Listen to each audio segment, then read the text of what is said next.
Friends, we are live. Great to see you on this Monday afternoon. Rusty back with you here, although I don't know who else it would be. It's just me. Great to see you for CFLW, the show on this Monday, July the 21st.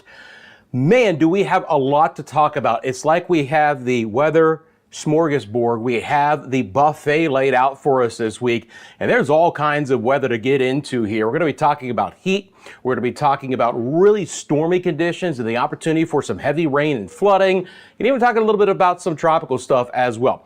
Good to see you guys. Great to have you. Sorry, a couple minutes late. I was deep diving into these bottles. This is a very intricate forecast, and just wanted to take a second, make sure I had it all in line before we got going. So I appreciate you guys tuning in. Hey Pat, how you doing? Hi Sin, how are you as well?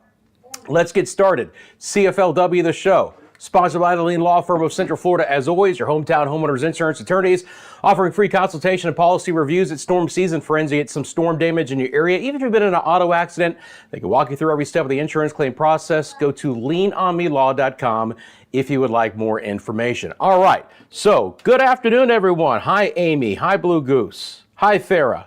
It is scorching outside, and that's where we're going to start the video, is the heat for today, because that's still going to be the biggest situation. We're going to get some storms to develop. They're going to be more isolated to scattered, a little bit better coverage than what we've had the last couple of days.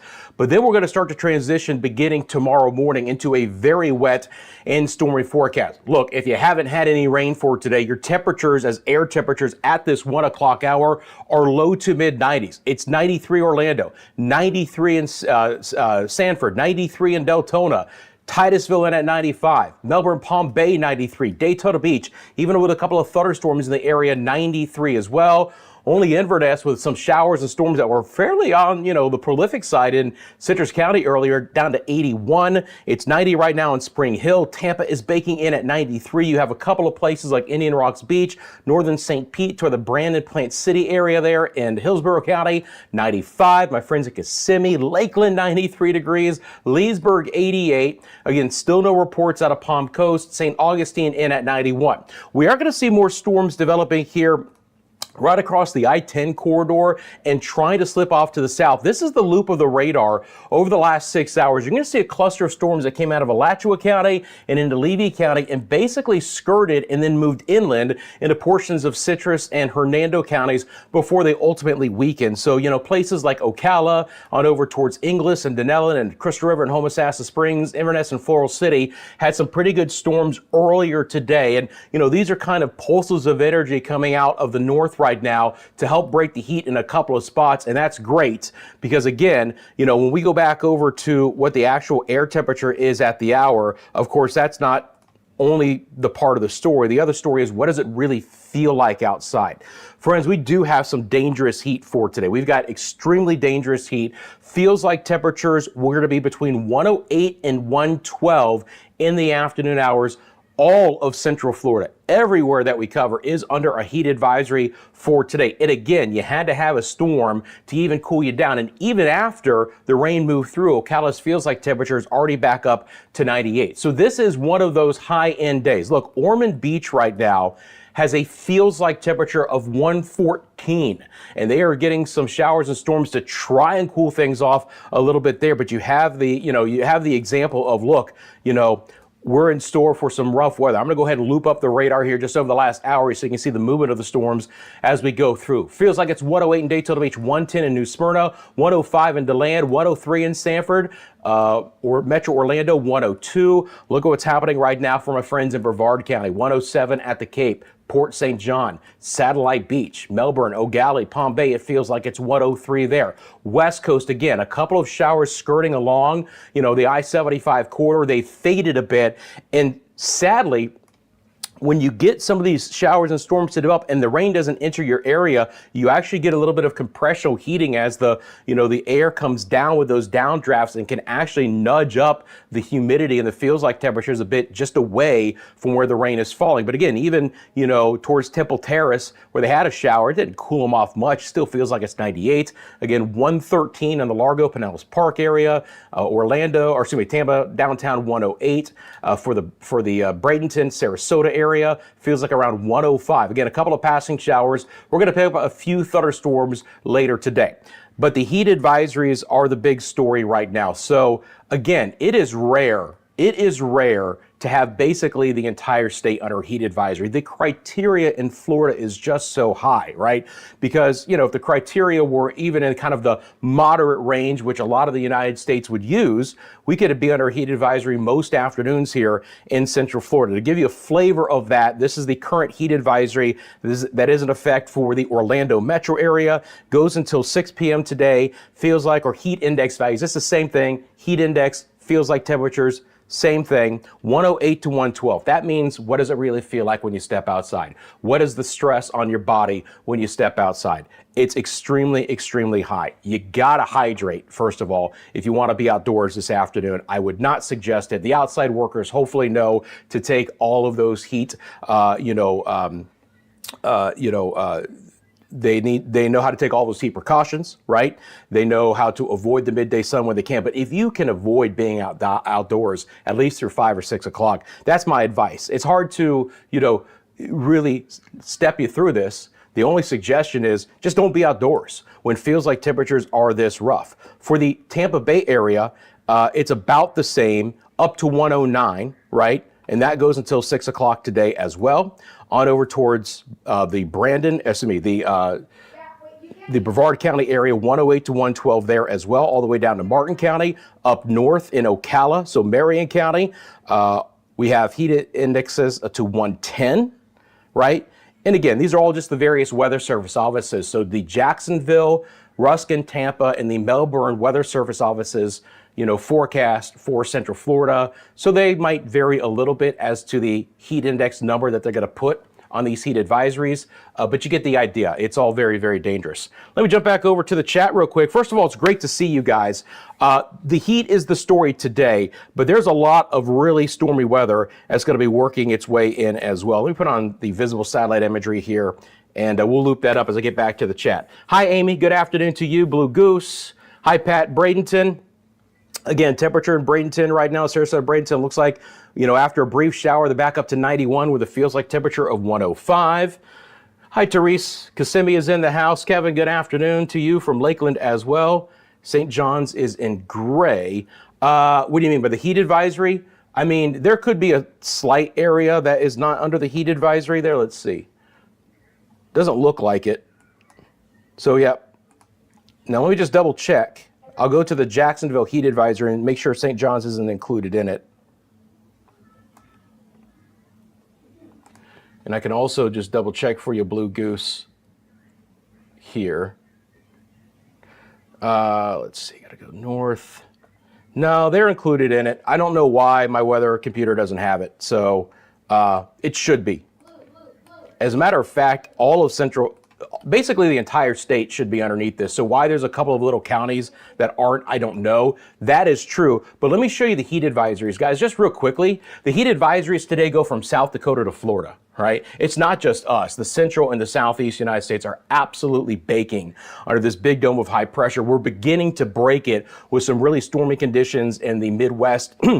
There's extreme heat, by the way, too. Again, basically the bottom line is if you're not getting storms from the Dakotas down to our area, you are absolutely frying right now. But the storm is going to become more prolific as we get into tomorrow, and that will kind of transition from this heat, which is still going to be rough if we don't get any of the rain, to a much more widespread storm threat. Now, for today, the risk of severe storms is basically non-existent. We could pulse up a stronger or an isolated severe storm, but we're under that, generalized thunderstorm risk for the remainder of the day. And again, that's not the bigger story today. The bigger story is still the heat. I'm gonna go back over to the VizSat imagery here.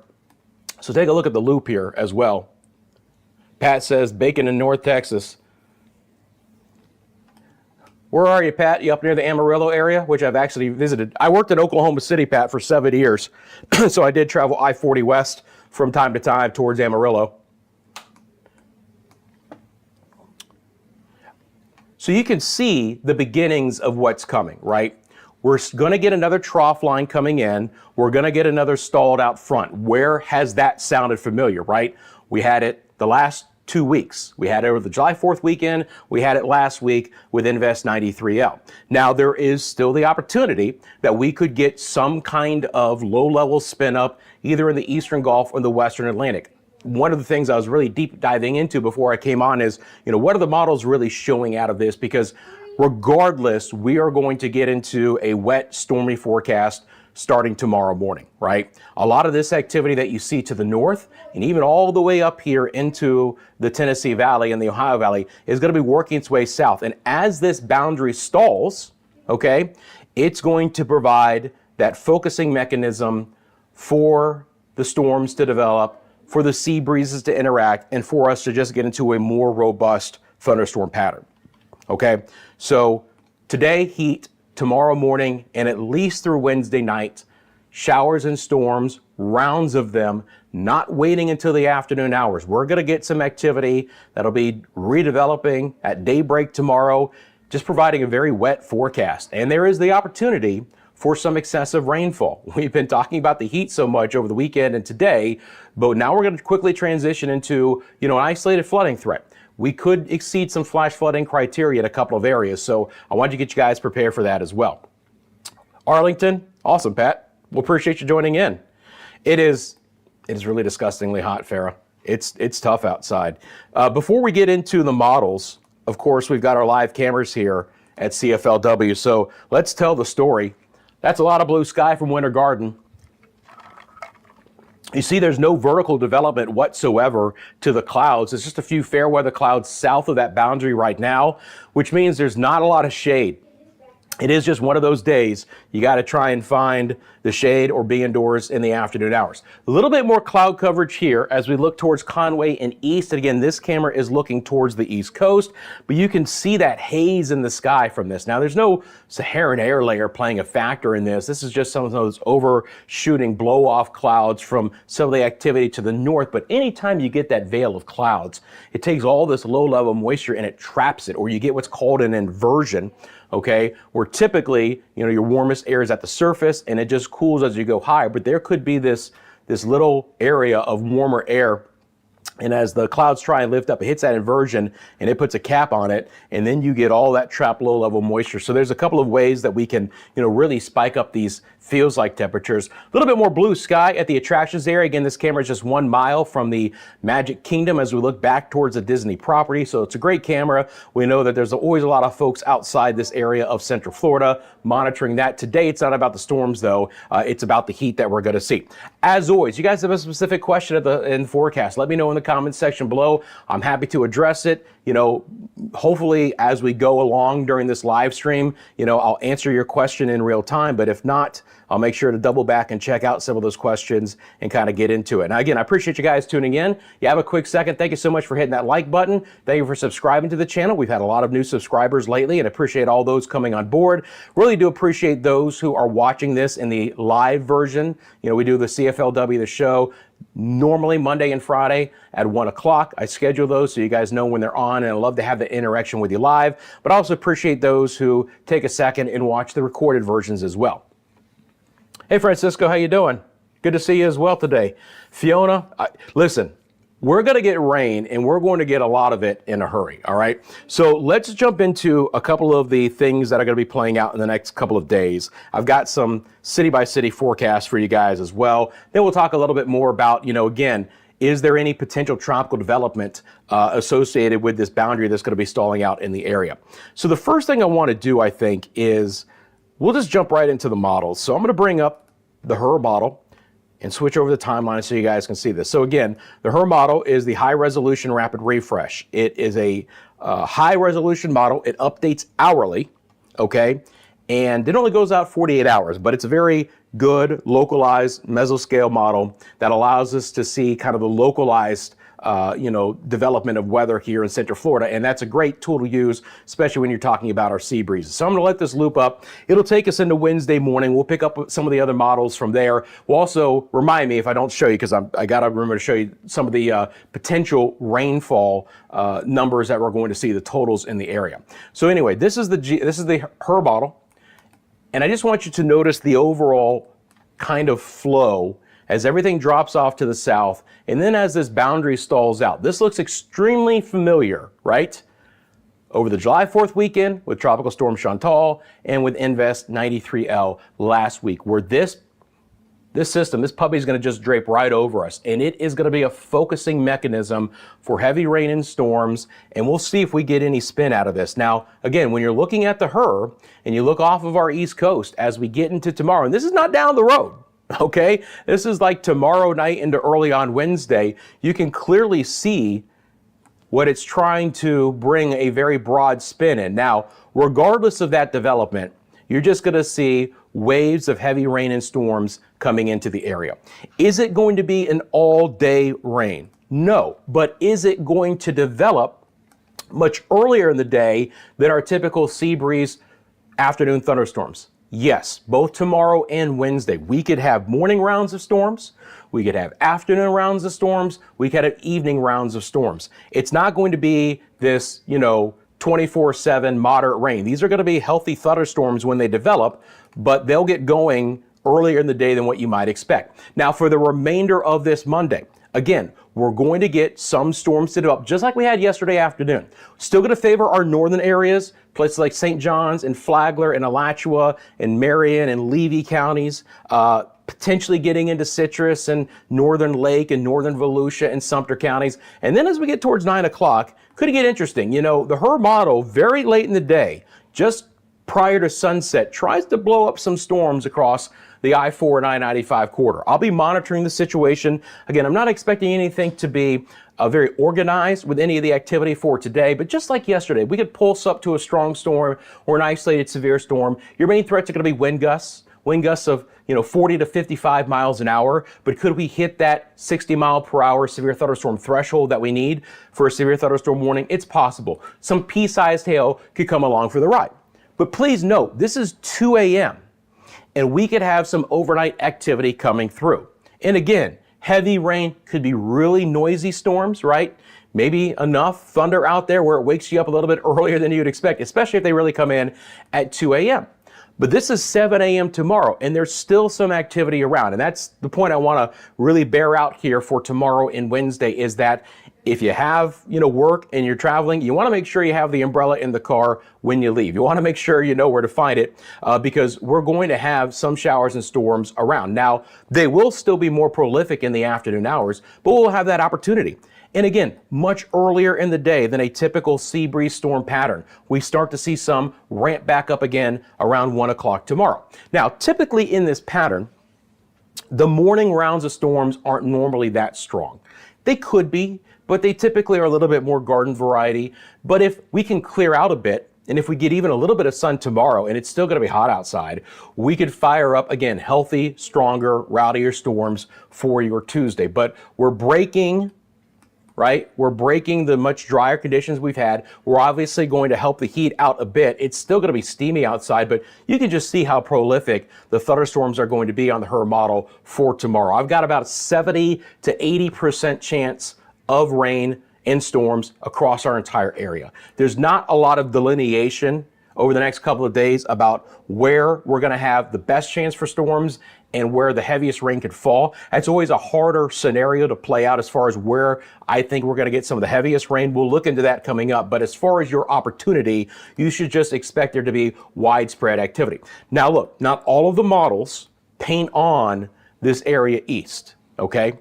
But the HRRR model does. And if that is the case, more than likely it is during the day on Wednesday going to try and come back into our area. Regardless whether this develops any kind of mid or low level center, there's going to be a lot of lift in the atmosphere. And that was the scenario we had with 93L. Even though it didn't produce a tropical system, that was a lot of mid and upper level lift in the atmosphere to enhance our sea breeze storms and all the activity that we had. And that's what I expect, at least through Wednesday night, is an enhancement of all of this activity, providing good showers and storms. Let me jump back into the chat real quick.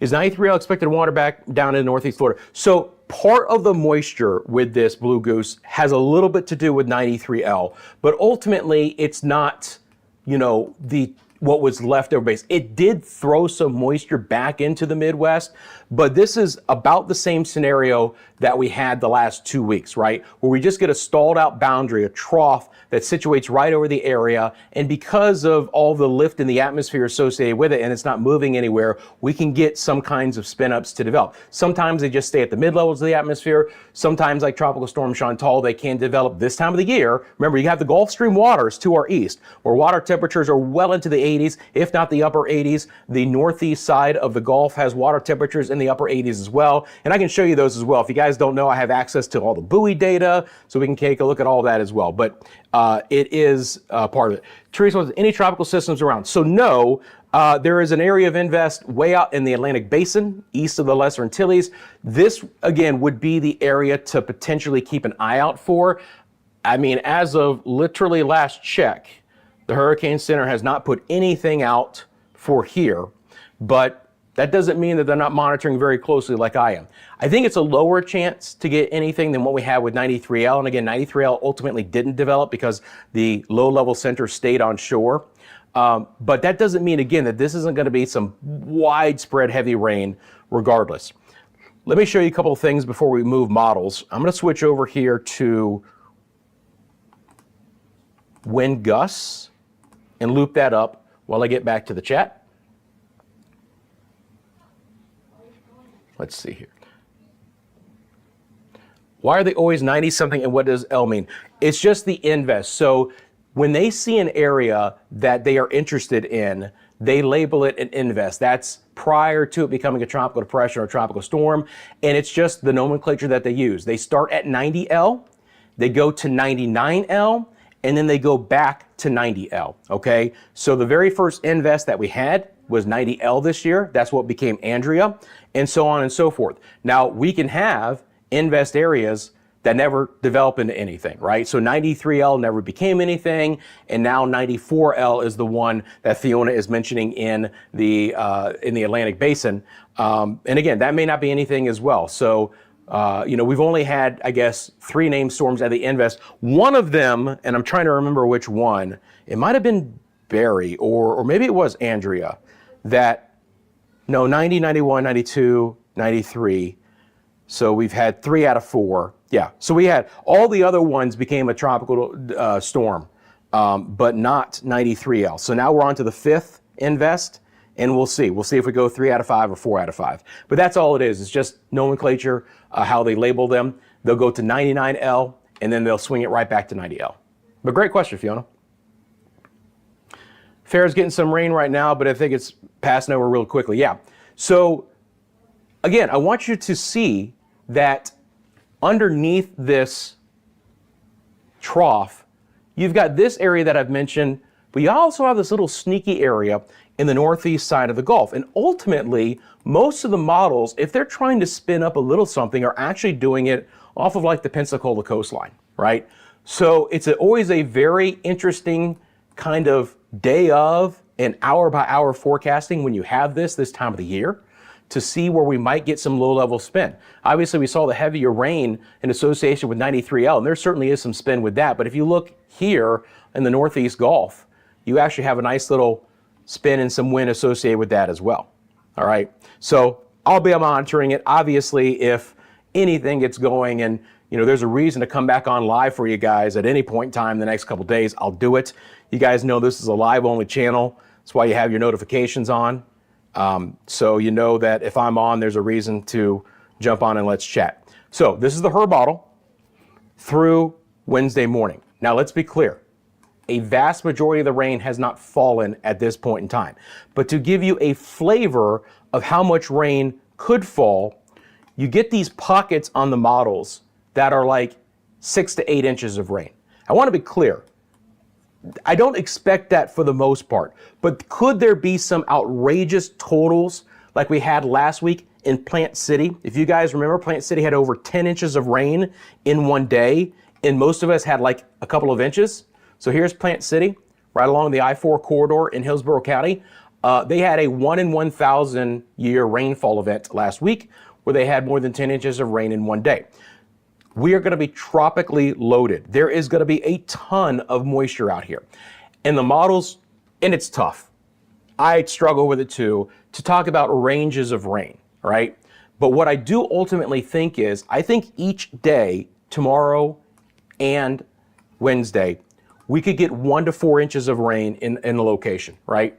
So potentially between tomorrow morning and Wednesday night, you could have 2 inches of rain and potentially up to 8 inches of rain. Now I'm favoring obviously much more areas to have the lower number, but just notice how tropically loaded we are. And if you go back out here where you have this broad spin, you can clearly see how much rain is expected. The precipitable water values, or the column of air above your head in this moisture-laden environment, is outrageous. It doesn't take a lot of lift in the atmosphere to basically take this wet sponge sitting over us and just wring us out, all right?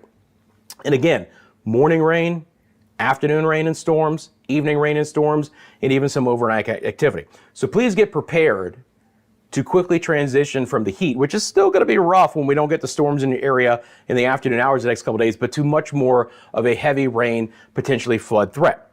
And let me show you what I mean by that. This is going to be your opportunity for excessive rainfall, okay? So green you would think means good.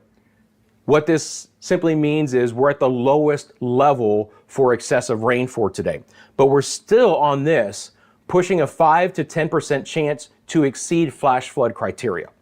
And that's today, okay? Now, they're going to issue this for a much broader area, and then they focus down on where the actual flooding occurs, and that's when you get your flood advisories, your flash flood watches, and then of course your ultimate flash flood warnings. And a flash flood warning means flooding is occurring in that area right now. This is just kind of a broad overview that, hey, if you live in these areas, you could see excessive rainfall. That's today. Okay?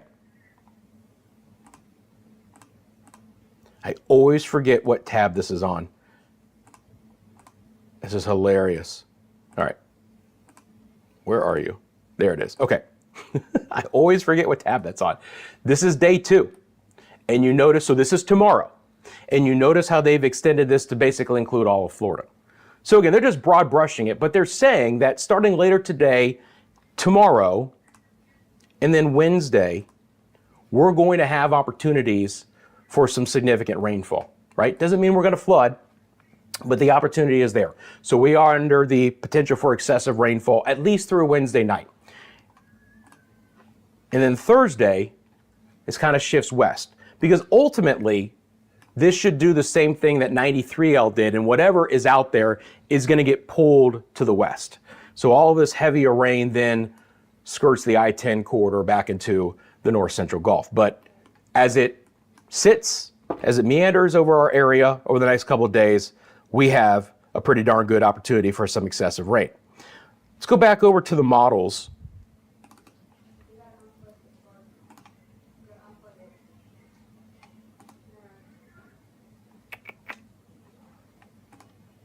See if we can do this here.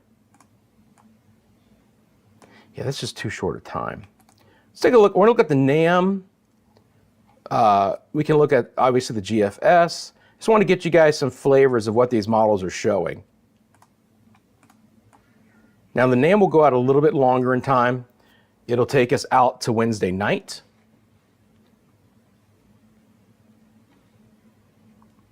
Fair, thank you for that. There's a little bit more spin right now, ultimately, on the models in the Northeast Gulf, Fiona, but I wanted to show you the HER because it is one that is a little bit more aggressive out east. And if we do get more there out east, it would have more direct impacts because it has to, like 93L, travel right over us. Whereas if it develops here, we would still be on the back end south winds, and you can see that. And there's still a lot of tropical moisture, but maybe not as a direct impact, maybe not as prolific of more widespread heavier rain. There's still a lot to bear out in the models, guys. This is a very, very touchy forecast as far as how this is going to play. But what am I highly confident in?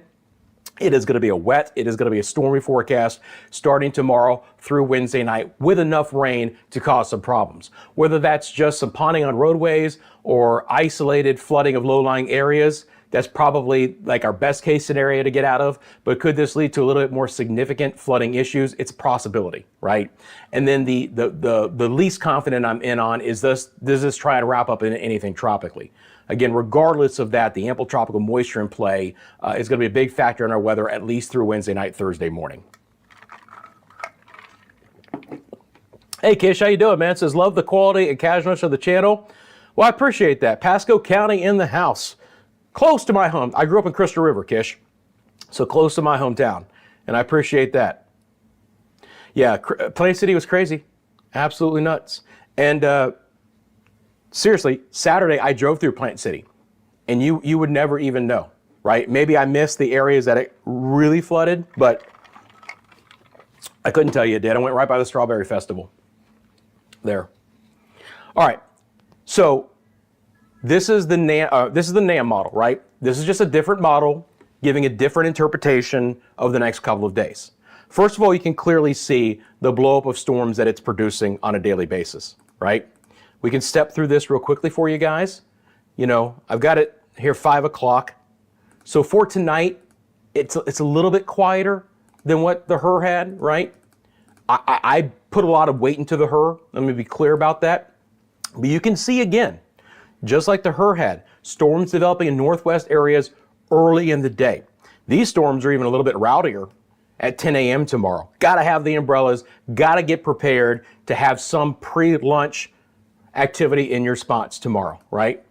And then the HRRR model does, you know, ultimately try and wrap things up a little bit more off to our west. Quiets it down a little bit earlier tomorrow than the HRRR, but then here's your redevelopment. Now, again, and I can do this as well for you guys.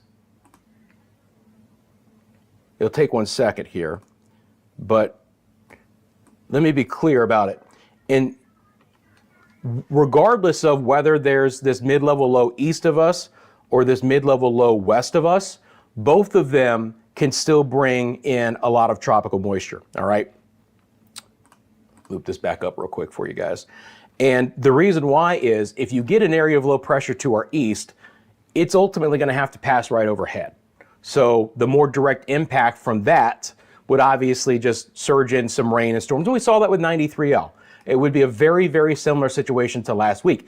If we ultimately get something to at least in the mid-levels of the atmosphere wrap up here, well, it's counterclockwise winds around this. So ultimately you start to pull in south winds, and that is just water-loaded air out of the south that would be driving back in. So you can see that at the end of the forecast here on the NAM model. Watch your arrows. Hopefully they'll pop back on fully here.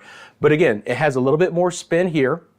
And then ultimately you start to see more of a south wind coming back up.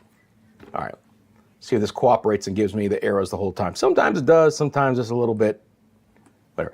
I'll pause it here. And this is a perfect example. Now, why'd you go away? All right, let's see here. I don't know why I'm getting certain time frames, but this is fine. So this is like Wednesday afternoon, right? Early evening. But even if there's a little bit of a twist here, you notice again, all of our winds are out of the south because we're behind the system, we're at the east, and that's going to lead to more widespread heavier rain, right? So it's, you know, it's kind of one or the other. It kind of really doesn't matter. I think regardless of how that plays out, we're just in store to have a lot of rain and storms over our head over the next couple of days. I'll show you the GFS model, and then we'll get into some, we'll look at the rain total for the GFS as well, and then we'll get into your city-by-city forecasts. And again, appreciate you guys tuning in. You got a specific question about the forecast, drop her in the old comment section below. Happy to answer for you, do what I can. Hopefully, as we go through this answers your question, but if it doesn't, you have a specific question about a specific area, which is extremely easy for me to say, just let me know. Happy to answer it. I'll take this out to Thursday evening on the GFS. Beginning Thursday, the models begin to kind of wind this out of our area, right?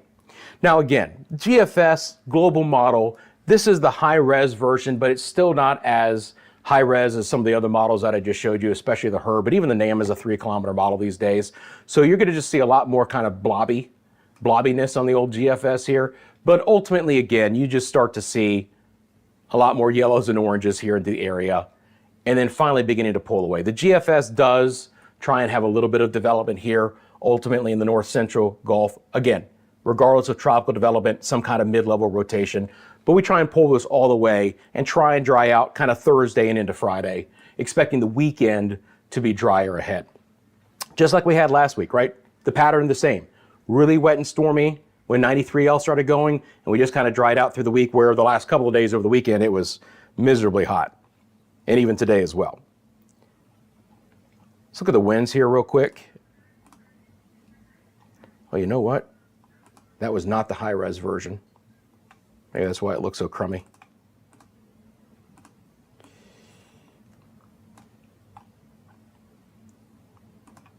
All right. This is the high-res surface winds of the GFS, right? So we're looking at this together, and we're looking to see, do we see any little bit of spin, and where would that be? GFS is pretty decent with some gusty winds along the East Coast. I mean, if you guys see those purples and those whites, you know, those are going to be winds that could freshen up in that 20 to 25 mile an hour range, much like 93L. Don't see a lot of twist, but again, right here, right? So this is tomorrow afternoon, and these are sustained winds. I want to be clear, sustained winds at the surface. So just offshore, you know, we're pushing some sustained winds of up to 30 miles an hour. These are not gusts. These are sustained winds.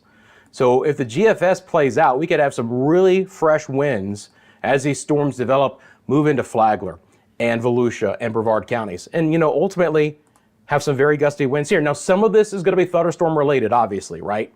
But, you know, when you get a larger patch like that, it's going to be a lot more of the overall pattern that's developing with our trough. Obviously, you're going to get some localized wind gusts picked up on the models as the thunderstorms develop and they produce those 40 to 55 mile an hour winds. But we're looking for larger areas of those fresh winds, and we're looking obviously for some twist. You know, we'd like to see a donut hole, if you will, or we wouldn't want to see it, but when we're looking for tropical systems, you would want to see an area of weaker winds, obviously surrounded by at least some stronger winds on 2/3, 3/4, you know, of the system. But you can see ultimately it kind of nudges west, gets maybe a little bit stronger out towards Apalachicola. Blue Goose, 98. Wow.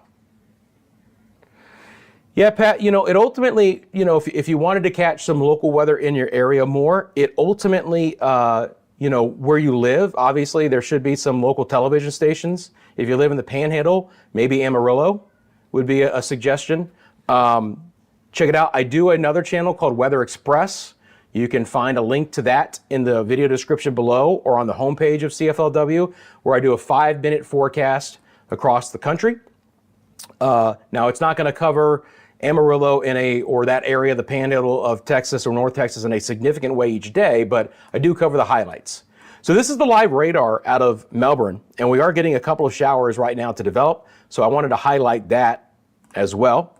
Maybe you're tuning in to catch what's going on there. So lightning is beginning to pick up a bit. Here, lightning count back on, 16 strikes. Does that look like dim to you guys? Maybe because I had it too high. There we go. So Ormond Beach, Holly Hill, Daytona Beach, Wilbur by the Sea. Pretty good thunderstorm activity there. You know, nothing outrageous. Pushing offshore, by the way. Palm Coast, Beverly Beach, Flagler Beach, Bunnell, across 100 and I-95 there. A couple of more scattered showers towards Pearson. A little bit of lightning there. We've had a couple of showers develop at the hour in DeLand, in Orange City, and Deltona, just beginning to bubble up as we speak, right? And another stronger line to our north, which should push south. So I'll put this into motion for you guys. Again, this is the live radar out of Melbourne. So Blue Goose, you look to the north of St. Augustine, and we got a good little thunderstorm heading your way right now. Fair amount of lightning, nothing outrageous, a little bit on the rowdier side. You know, you line up the storms like this, you're going to get some gusty winds on the leading edge of this. And of course, I can bring on the live wind gusts as well, might as well. I mean, yeah, it's nothing outrageous there. Keystone Heights, Hampton area, 15 miles an hour. We had a 33 in South Jacksonville. So yeah, this is why we don't even have special weather statements on these.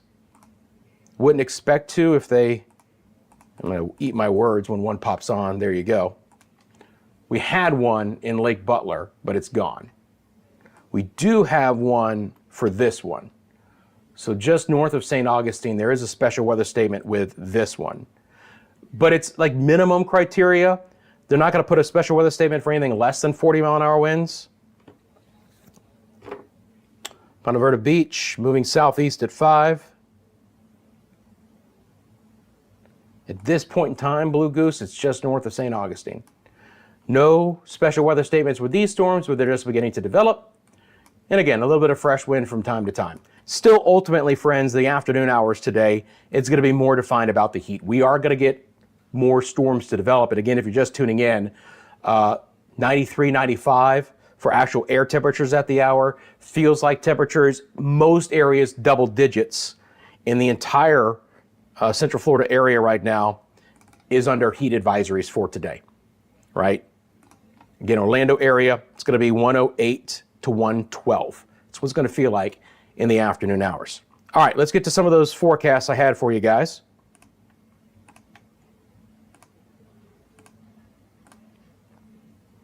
They look like this. We'll start off in Orlando. Stormy, heavy rain, stormy, morning, afternoon, evening, potentially overnight showers and storms through Wednesday evening. Starting on Thursday, as long as we can clear out whatever mid-level low is in the area and push it west, we should be back more to an afternoon thunderstorm pattern. You saw that especially on the NAM model, where if that low or whatever circulation is pushing west of us, we'll pick up the south winds Thursday afternoon, and we could still develop some heavy, prolific thunderstorm activity, but mainly confined to the afternoon hours rather on Thursday morning. Temperatures should fall because of the extra cloud coverage developing. Still going to be steamy. We more than likely will not have heat advisories tomorrow because of the development of the storms earlier in the day. But daytime highs in the lower 90s, morning lows in the mid 70s. We could still be knocking on the door of, triple digit heat feels like temperatures each and every afternoon, but not that 108, 112 range that we have for today. In Tampa, still going to be hot tomorrow with a feels like temperature up to 102. Again, more than likely not even a heat advisory. It'll be close for Pinellas and Hillsborough and Bradenton, Sarasota counties, even up towards Pasco County. 70% chance for storms. And again, I mentioned that there's not a lot of delineation to your rain chance the next couple of days. It's just that I think if we're going to get the heaviest rain, it's tomorrow and Wednesday. So stormy conditions, very heavy rain. And again, back to a more afternoon thunderstorm pattern in Tampa on Thursday. Look at these morning lows. This is why you don't get a break. 80 tomorrow morning to kick it off in Tampa. Brandon, Sarasota, Riverview, Ruskin, Town and Country, Citrus Park. Not fantastic. 80 the morning low. 78 Wednesday morning, 77 on Thursday. Again, lower 90s for daytime highs. To the beach we go. You want a little bit cooler air. You want to stay in the 80s. Get yourself to Daytona Beach. But again, they're going to be dealing with heavy rain storms, probably very breezy conditions along the coast. Could certainly see some rip current statements issued. Could see some small craft advisories if the winds, like the GFS showed, begin to really develop starting tomorrow. 70% chance for storms. Still the same pattern though. Kind of all day on and off rain and storms. Again, is it a complete washout? No. But is there going to be a lot of activity through Wednesday night? Yes. And then afternoon storms on Thursday, upper 80s for daytime highs, morning lows in the mid 70s. Wrong button. And then on over to my friends in the villages. Again, very, very stormy forecast. Locally heavy rainfall, right? Potential flooding. That is going to come along for the ride. We'll have to see how widespread it could be, but 1 to 4 inches of rain each day. And look, I know it's a wide range, but when we have this water-loaded system overhead, there's going to be areas that get a little bit of rain. A lot of us are going to get moderate rainfall totals, and some of us could get excessive rainfall totals. And that's just how it plays out. So all-day rain and storms for tomorrow, again, on and off. Locally heavy rainfall possible in the villages. Not great golf weather, tennis weather, pickleball weather. You might be able to find a time to do it, but not a lot. And obviously the heat is a huge story there, especially today. And more widespread storms, mainly in the afternoon on Thursday. Upper 80s to lower 90s, morning lows, that'll be in the mid 70s. Back over to our cameras real quick as well. Live look outside of Winter Garden. Again, no rain threat anytime soon here. There's a live look to Conway. Nice little fresh breeze beginning to develop at Conway. And we are looking east to where some of those showers are trying to get going right now in portions of Volusia County and areas just to the north. And then back down into the attractions area, Lake Buena Vista. Again, fair clouds at this point in time. The biggest story is going to be about the heat. Jump back over to the live radar and get back over to the questions. Just got a lightning alert for St. John's. Storm is building in Vero Beach along the sea breeze. Thank you, Derek, for that, letting us know. Appreciate you doing that. Farrah says, just some showers in Ormond, nothing crazy. Yep. generally speaking. Will this channel go live on short notice if there's a significant weather warning in Central Florida, such as tornado warnings? Yes, Kish. That's ultimately what this channel is built on, right? Is the immediacy of covering impactful weather. I do not do video updates on this channel. This is a live only channel. Now, I implemented the CFLW, the shows, so that you and I could keep in touch and I could give you guys my forecast and what I expect to happen in the coming days. So we do a Monday and a Friday show. The Monday show normally covers today and the rest of the work week. The Friday show covers Friday and the weekend. But we just talk, we chat, I show you guys what I'm thinking. There's no video forecasting. Again, this does get archived as a video when I'm done, so you can watch it at your leisure if you don't have an opportunity to watch it live. But the gist of this channel is to come on live when we have impactful storms. Now, it is to my discretion, but typically speaking, when we start getting severe thunderstorm warnings and certainly tornado warnings, I'm gonna come on. We did a nice live stream during 93L. I also have an opportunity to just stream our weather computer live for you guys. You guys have seen that as well. I pop on a little bit of background music, I'm monitoring the background, but I let this, run live. But generally speaking, if there's impactful weather, could even be, a lot of special weather statements. It doesn't even have to be severe thunderstorm warnings. Just if I see something coming that you guys need to know about, I jump on live. This is why I do suggest you guys have all notifications on for this channel. And what that is, that's the bell icon that you guys see. You click that, you can select your notification level. And for this channel, I do suggest putting on all notifications, because that way when I'm live, you will get that notification. You're not gonna get inundated with notifications from this channel. Again, if I'm on, there's something for you guys to check out. All right, friends, any other questions? I think we're doing pretty good here. Appreciate you guys. Obviously, it's gonna be a very impactful 48 hours for us here, right? In the form of storms, heavy rainfall. Is there gonna be anything tropically or at least a mid-level spin to kick things up? It's a possibility. I'm gonna be monitoring it for you guys. There is certainly an opportunity to have to jump back on live, right?